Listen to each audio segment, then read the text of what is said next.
Hello everyone, and welcome to another episode of Toys Equals Midlife Crisis.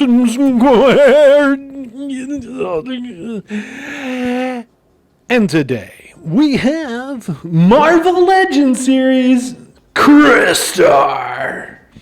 Now, I know some people like to say Crystar because it's what you do when you buy it, you cry because you're a star. No, it's Crystar. Crystar.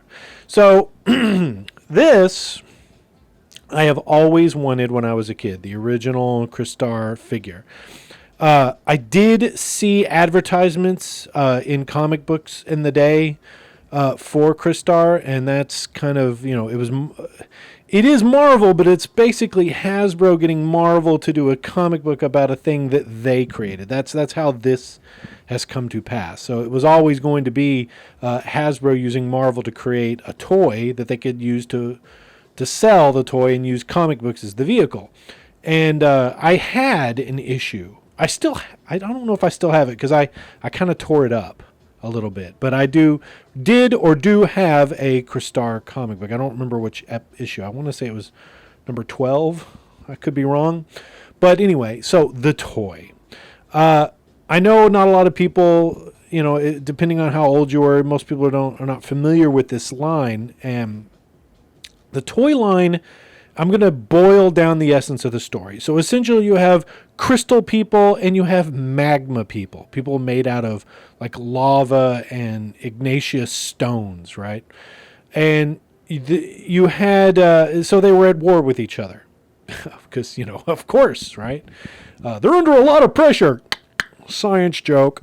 So essentially, Crystar was the leader of the Crystal People, and I can't remember, the Baron somebody was the evil guy, the evil leader of the Magma People. But you had this wizard who was a cross between the two. His top half of his body was crystal, the bottom half was lava magma type. So when I had my allowance, I went, in those days where I grew up, you didn't get to go to Toys R Us, right? You went to the... You went to the grocery store, to the toy aisle. That was our toy store. And that's where I would go to find my figures. And there is where I went to try to find Crystar. And unfortunately, sold the fuck out forever. Never was able to find it. So it's like when you have your allowance and you're standing in the toy aisle and you're like, my ass ain't going home empty-handed. Because fuck that, right? So I went ahead and spent my money on whatever Crystar figure they did have, and in that case I picked the wizard and I believe the lead magma guy. So I had the two figures, but never Crystar, and I always wanted him. So when they announced it, I was like, oh my god, I have to get in on this. Have to get in on this. And I have to admit that I've seen a couple of reviews and I already kind of know what the pitfalls are going to be, but I'm going to cover it anyway. I do kind of hope this did sell well, because there's one other property that it would make my millennium if they ever actually came up with it. And it's the other Hasbro toy that they used Marvel to make a comic of, and that was ROM Space Knight. They own the rights to it, so technically they could make a 6-inch ROM figure, and that would be so fucking badass. Anyway. Enough of my bullschlacker. Let's get him out of the package. Wait, what? All right. Out of the box he is. Okay. It's very sparse in terms of actual accessories that belong to him, because we'll eventually go over this bullschlacker. But let's take a closer look at the Crystal Lord himself. All right, let's try to get my focus plane going properly. That's not right. There we go. All right, so as you can see, he's made of this clear plastic, and they foolishly glued the helmet on. Now, the original vintage figure, the helmet comes off. And to be honest, they should have kept with that. They really should have. I mean, there's really no good excuse for why they chose to, no, we're not going to let you take the helmet off Forget that nonsense, yo. You should have been able to do it. But otherwise, kind of cool nonetheless. Let's go over some of the articulation. I mean, it's kind of neat that, like, so this is a kind of a rubbery plastic here, so be cautious of that. But he's got pretty reasonable face definition. It's kind of interesting. And very minor paint apps, but ever so slight paint apps on his face. Very light. But in terms of articulation, it's a little bit stiff on the shoulders, but he is able to T-pose relatively well. As a Marvel Legends character, so you get the 360. He's got pinless double elbows, and it's really well done in that regard. He's got an ab crunch that can make him go really back. Now, the problem with the ab crunch going forward is this crystal thing on his belt. It gets in the way and it will eventually just stab himself in the sternum if you try to force it any more than that. I actually think that it will go further if you didn't have this crystal belt thing. Well, he can splits like it was nobody's business. Double jointed pinless knees kind of goes to there. There is a thigh cut, and that's about the only swivel you're going to get. Because weirdly, there's no boot swivel. None. They just glued it in there. Why? Why wasn't there a boot swivel? It makes no sense. But oh well. You got a rocker, and it can go that much forward and that much back, which isn't a whole hell of a lot of movement, really. But you know what? I'll live with it. It's better than the the vintage version. Now he can look way down because he's got this hinge. He's got his neck is on a hinge, and he can look way up. I mean, that's pretty damn good for just putting a hinge. And you can make him, go back like, huh? Or you can make him go, forward kind of like, so far, it's very interesting. You got this sunburst thing. One thing I might note is that the shoulder things are stiff, like very, very stiff, and almost to a detriment because there's no butterfly here, so that's kind of a shame. But the knees are loose, like a little too loose, but it'll be okay. I'll live with it.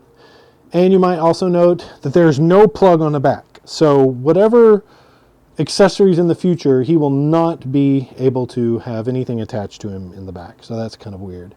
It seems like even if there was never going to be an accessory that fit on the back, they would almost give everybody a peg hole in the back. No peg hole for Crystar, sorry. Now he does come with a sword, and it's relatively straight, see-through clear plastic. Kind of reminds me of modern-day He-Man. But very well designed. I like it a lot. It's cool. And he comes with a shield. That the same design here is mimicked on his chest. With just no C-clip, just an actual grabbable, handle. Now, his hands, he comes with one kind of claw hand and one fist, right? But then he comes with just two grippies, right? Two grippies that kind of go up and down on a hinge. The current hands, like this one hand goes up and down on a hinge, or no, in and out. So these two hands are in and out. My bad there. In and out, baby, yeah. But that's that. Now this is a build the figure wave. So apparently this is for Void, and you get two of these scorpionic looking gelatinous pieces. Now, when you look at them up close, I mean, they're well designed. They look really cool. They've got this kind of interesting paint app going on. But I have to say, I'm disappointed in that none of this articulates. It's all just one solid piece. If these were actual joints, these little segments, if those jointed and moved around on a peg, oh my God, this would be the most bad. I would have bought every figure. I'd have bought every figure, even if I didn't want them, just to build this badassery. And I'm not saying that the Void figure doesn't look cool. It certainly looks cool, but if they had made these articulated, that would have been the bomb, and I would have bought it all. despite having zero fucking interest. So, that all said, let's go to some comparisons.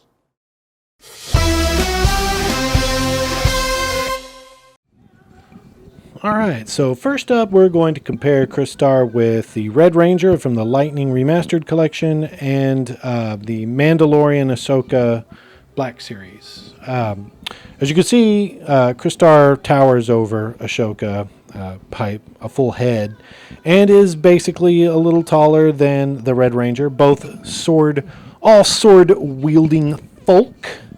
So who knows what kind of mythology might be here? I mean, do lightsabers cut through Crystar's sword? Can it hold up to the power sword? Who knows? But we'll find out on the next episode of... No, we're not. All right, next up we have Marvel Legends Long Shot from the Mojo set and retro carded Storm Shadow. Good Lord, what's wrong with my brain? I has the brain worms.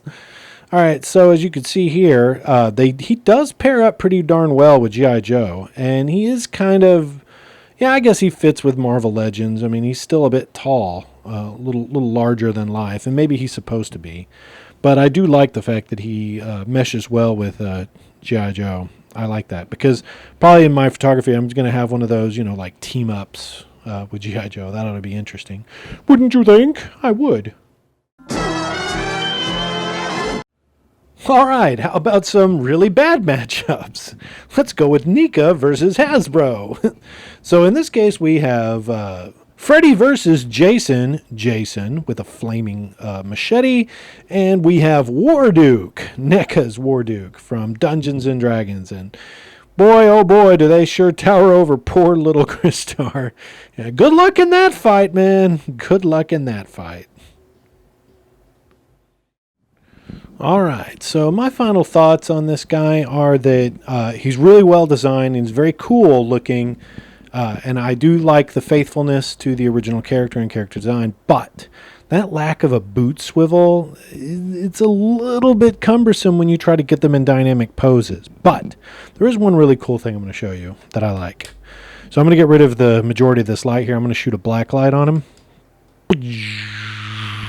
Glows.